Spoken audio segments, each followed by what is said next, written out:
Assalamualaikum warahmatullahi wabarakatuh. Ini mungkin isu juga tidak kalah menarik dari Sambo nih Pak Gatot, berkaitan dengan pernyataan dari politisi PDIP Effendi Simbolon yang menyebut TNI sebagai gerombolan. Meskipun dia hari ini sudah minta maaf, apakah itu akan cukup dengan minta maaf atau ada upaya lain? Kami ingin pendapat dari Pak Panglima TNI. Terima kasih. Pak, tentang masalah pernyataan Effendi Simbolon, Komisi 1 DPR dari fraksi PDI Perjuangan dalam rapat dengar pendapat Menteri Pertahanan Republik Indonesia, Panglima TNI dan Kepala Staf Angkatan. Kalau nggak salah itu hari Senin 5 September 2022. Kalau tidak salah, kalau salah tolong saya koreksi ya. Ini sesuatu hal yang sangat-sangat luar biasa.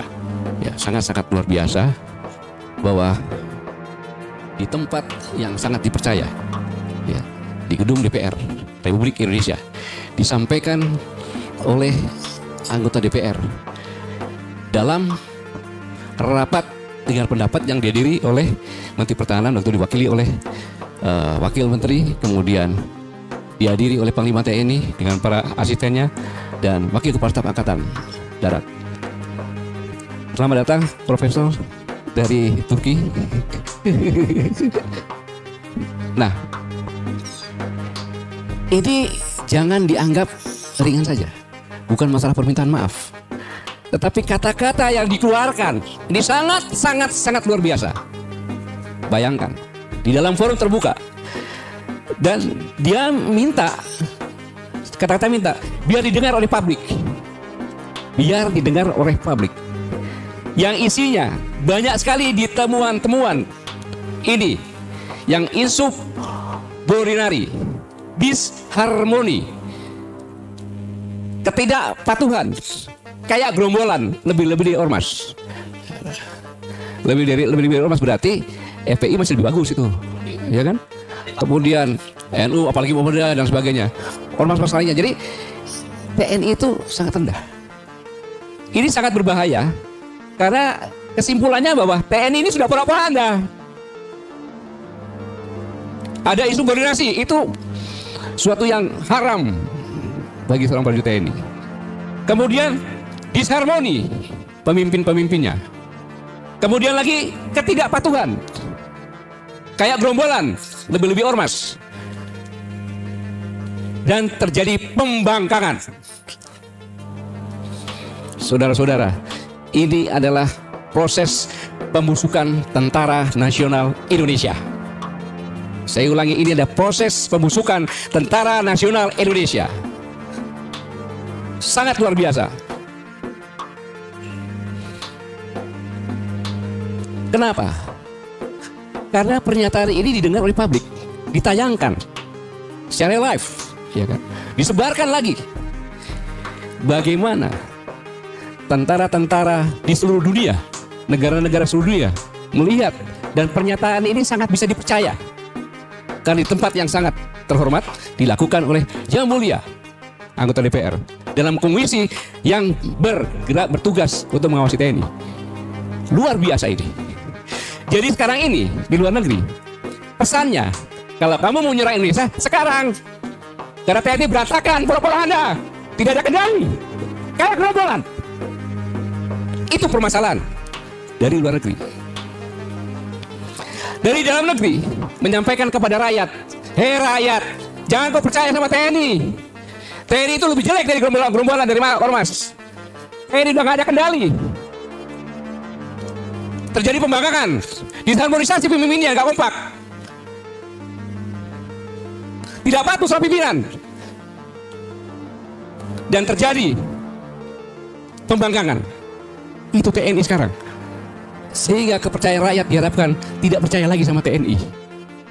Saudara-saudara, Center of Gravity Indonesia yang menjaga Indonesia ini bukan TNI saja, tapi bersatunya TNI dengan rakyat. Saya ulang, bersatunya TNI dengan rakyat. Ibaratnya nyawa dan badan.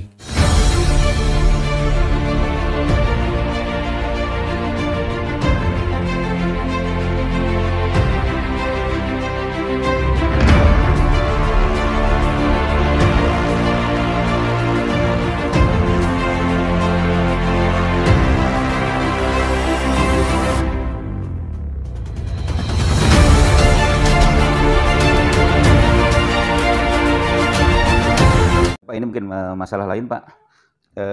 Apa masih relevan atau tidak? Ini beberapa petinggi TNI Pak marah besar, termasuk Gatot Nurmantio, termasuk juga Kasat segala macam, akibat pernyataan Effendi Simbolon yang menyebutkan, mungkin ada dua yang ada kata-kata yang menyinggung. Yang pertama, TNI adalah gerombolan, yang kedua ada disharmoni gitu, seperti itu. Kalau menurut pandangan Bapak gimana Pak? Ya, saya sendiri harus menjawab ini dengan hati bersih ya. Oh, iya, iya. Hati bersih artinya dari masalah Bukan emosi ya, Pak? logika, kemudian tapi juga karena saya mantan TNI, jadi Iya. memang saya sudah pensiun, tapi saya tidak lepas melihat bagaimana upaya-upaya yang dilakukan oleh para pimpinan TNI ya. Kalau saya bicara internal TNI luar biasa. Katakanlah menghadapi Irian aja ya, Papua. Dengan banyaknya korban, itu selalu kita evaluasi pimpinan TNI. Bagaimana supaya berkurang korban, bertambah hasil, begitu kan. Kalau melihat ke dalam itu ngeri sekali itu. Artinya begitu disiplinnya, begitu tegasnya penugasan terhadap para anak buah itu. Kesimpulannya kan hanya terbagi 3 TNI itu. Di daerah lapangan atau medan operasi, di daerah latihan, kemudian di daerah lain gitu ya. Nah, di dalam asrama saja sekarang bisa dihitung banyaknya apa itu keluarnya dengan yang tinggal itu sudah bisa berbanding banyak. Artinya lebih banyak yang keluar. Tetapi tetap disiagakan. Makanya dari Menhan sendiri kan banyak melahirkan Komcat juga, itu juga antara lain ya prediksi atau antisipasi terhadap itu semua.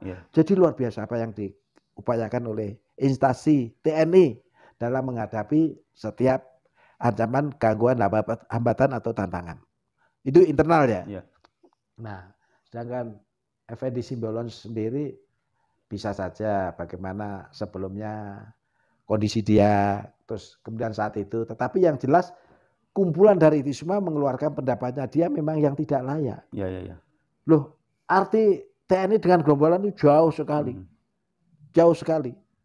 Jadi kalau namanya gerombolan itu tidak terkoordinir, punya tujuan yang macam-macam. Biasanya ngarahnya kejahatan. Iya, kejahatan. Jadi wajar. TNI Polri marah seperti itu, wajar. Nah, terkait dengan masalah harmonisan antara disharmoni antara TNI Kasat dengan Panglima TNI, kita ya melihat sebenarnya itu hal biasa, manusiawi ya Pak? Manusiawi. Jangankan hubungan pimpinan dengan pimpinan bawahan ya. Namanya anak dengan orang tua aja kadang-kadang gitu, tapi sebenarnya kan nggak sampai di karena presiden wakil presiden juga belum sejalan gitu. Iya, jadi semestinya tidak perlu diekspos lah. Kute-kute aja sudah bisa selesai sendiri gitu lah. Jadi ini kelatahan, kalau saya bilang kelatahan Effendi Simbolon di situ. Ya wajar, mengundang kemarahan ya mudah-mudahan semua itu segera clear lah gitu.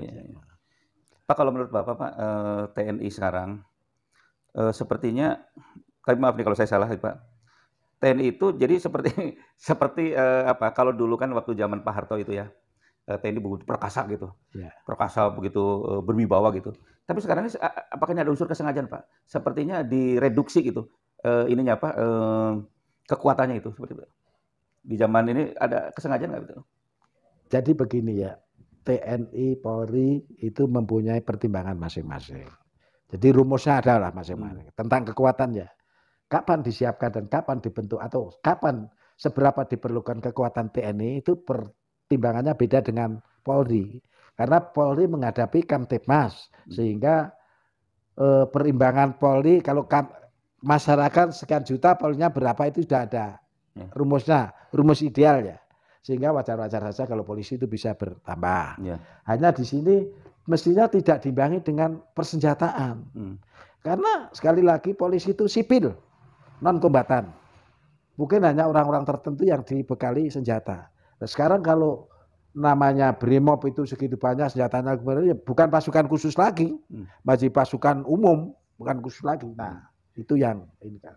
Nah, sekarang terkait dengan apa ada kaitannya dengan kekuatan TNI.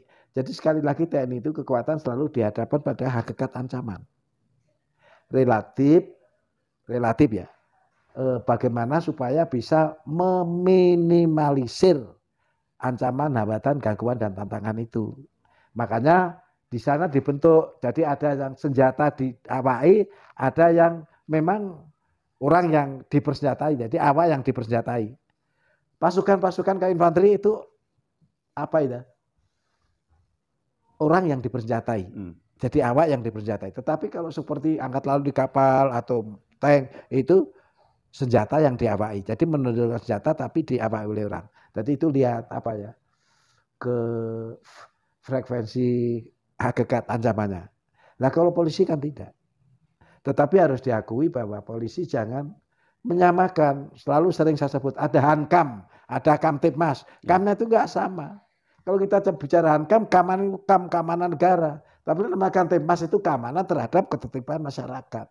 Jadi beda. Kamnya di Kamtipmas dengan kamnya di Hamkamnet. Beda. Itu makanya polisi harus menyadari. TNI juga harus paham. Sehingga apa yang menjadi hak dan wewenangnya itu tidak baku lempar, tidak baku rebut, tetapi terbagi habis. Itu kira begitu. Ini ada rumor Pak, nggak tahu benar nggak tahu nggak ya, bahwa polisi sengaja di bawah presiden, kemudian polisi seperti dianakmaskan, sedangkan TNI ya itu di bawah Menhan, karena punya sejarah bahwa TNI itu istilahnya mah dengan rakyat itu yang dulu katakanlah menggulingkan presiden gitu. Ada rumor-rumor seperti itu, gimana Pak? Sehingga sepertinya TNI itu sengaja dikurangilah perannya seperti itu. Ya kita masalah humor boleh saja ya, Iya. tapi sekarang kita berpikir logis saja. Secara universal di dunia ini, termasuk negara-negara superpower seperti Rusia, Amerika, mereka kuat karena memang angkatan perangnya kuat. Wibawa negaranya diwakili oleh wibawa angkatan perang itu. Meskipun tidak semua negara seperti itu. Yeah. Jadi di sisi lain bahwa bagaimana dengan yang dikatakan tadi tentang yang terkait dengan polisi, jadi berbeda sekali. Kalau memang angkatan perangnya kuat, negaranya menjadi berwibawa. Bahkan di Amerika semboyannya tidak pernah terjadi peperangan dengan negara lain di wilayahnya, nggak pernah. Jadi kalau perang mesti di luar. Nah belakangan juga tidak bisa kita hindari Cina yang juga mengejar kekuatan itu, sehingga sembunyinya Cina itu tidak ada sejengkal tanah pun yang akan bisa dicaplok oleh negara lain. Bahkan dimanapun warga negara Cina, dia punya kewenangan untuk hak bela warga negaranya itu. Jadi ini Pak, kembali ke tadi, menurut Bapak Pak, dalam kembali kepada tadi, bagaimana memposisikan TNI dan Polri itu kepada rakyat Pak? Sebaiknya bagaimana Pak? Jadi sebenarnya sudah jelas, ya memang dalam pengertian lain ada semacam tumpang tindih ya. Tetapi kalau kita telisik tidak begitu. Kamtipmas masyarakat kan. Jadi di situ sudah intinya apa yang dilarang dan dikerjakan sudah jelas. Ya. Terus kalau TNI melindungi negara, memelihara, membela, menjaga keutuhan wilayah dan negara. Jadi wilayah dan negara. Gitu loh. Jadi kalau misalnya di dalam implementasinya TNI membutuhkan pembinaan teritorial. Teritorial apa? Sebenarnya isinya ya termasuk manusia.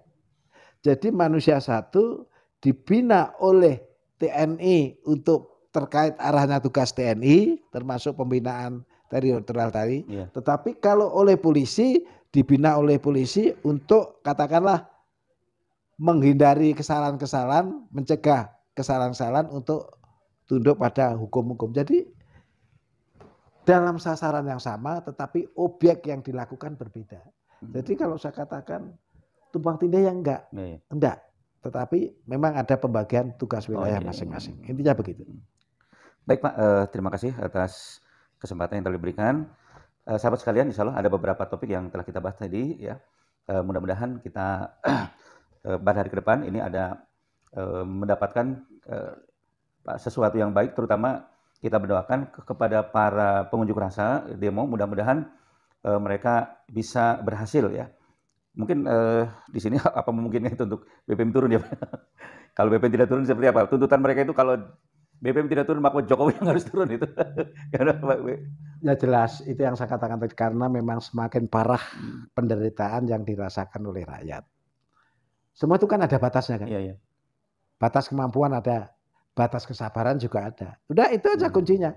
Tidak mungkin kita itu dibuat menderita terus. Pasti ada batas, tidak tanya. Kapan itu ya nanti kita lihat situasinya. Tapi yang jelas bahwa semua itu ada batasnya. Intinya begitu. Baik sahabat sekalian, sampai di sini pertemuan kita akan ketemu di kesempatan yang lain. Mudah-mudahan kita senantiasa diberikan kesehatan sehingga kita bisa senantiasa bisa memberikan yang terbaik kepada negara kita. Terima kasih. Assalamualaikum warahmatullahi wabarakatuh. Waalaikumsalam. Ya, terima kasih. Ya, ya.